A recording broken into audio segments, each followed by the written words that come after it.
Hello, Mr. Standerson here, and today we're going to talk about waves and wave properties in today's physics lesson. As you can see, waves come in a lot of different forms, anywhere from light to sound to water waves. Even the Wi-Fi that you use, it has a lot of the same wave properties that we're going to be talking about today. In order to understand all these kinds of waves, there are some key terms in this unit that we're going to be paying attention to.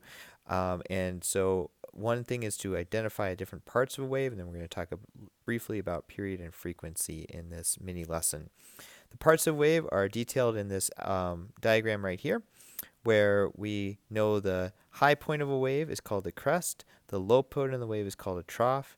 The distance between two identical parts of a wave, like between two crests, is the wavelength. It could also be between two troughs, or even the start of a wave and the start of the next wave could all be considered wavelengths. The amount of distance from the resting spot or origin to the highest part of the wave is called the amplitude, and that's the same if we're talking about going to the trough.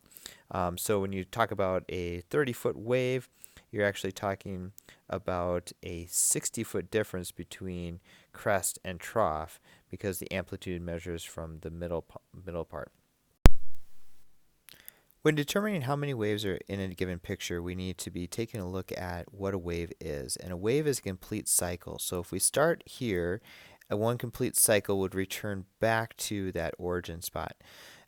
So anytime we're talking about a complete cycle, that's when we're talking about one wave. So in this picture here, we have one wave. Complete cycle can also start at the crest of one and end at the crest of another, or the trough of one and end at the trough of another. In the bottom picture, we're going to take a look again for complete cycles. Notice I start here. There's one complete cycle plus some extra. That extra is a half a wave. So my total here would be 1 1/2 waves. Similarly, on the bottom, I'm going to look for my complete cycle and I have 1 here, 2 here, plus looks like to be a quarter. We can estimate this to about to be 2 1/4 waves. Another key point in this mini lesson is talking about two main types of waves. We have transverse waves and longitudinal waves, and they really describe how the particle of the wave travels in relation to the energy in the wave. In a transverse wave, the particles move perpendicular to the motion or energy of the wave. If I shake the string up and down, the particles I know are moving in that up and down motion. However, the direction of the wave might be traveling towards the wall. That's a great example of a transverse wave. Longitudinal waves, on the other hand, the particles move parallel to the motion of the wave.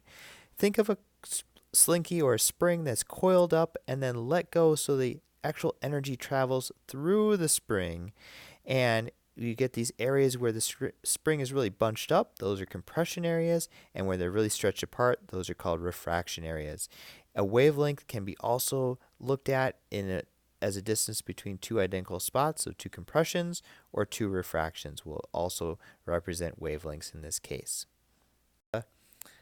Is talking about period and talking about frequency. So you can see in this wave, I'm measuring one wavelength between the two crests, and that one wave takes 4 seconds. So the period is the time for one wave. In this case, the period indicated by a capital T would be 4 seconds.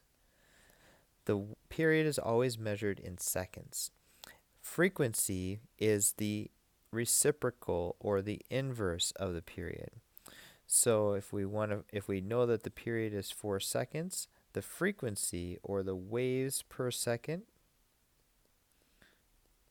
in this case would be one wave every 4 seconds. Or just taking the reciprocal of 4, you get 1/4. We measure frequency in hertz. Okay, so wavelength and frequency are being reciprocals of each other. All right, last thing you can see in my bottom picture here, I actually have two different frequencies of the waves. A frequency is telling you how often the wave happens. So the more waves we can compress in the same amount of time, like in this bottom one, I've compressed more waves in the same 4-second time interval. It's more frequent. They're happening more often, so they have a higher frequency. All right, so you can see here that in this one wave happens every 4 seconds. Let's count the waves on the bottom and we can determine the frequency. Starting from this crest to the next crest, that's one wave. This looks like two waves.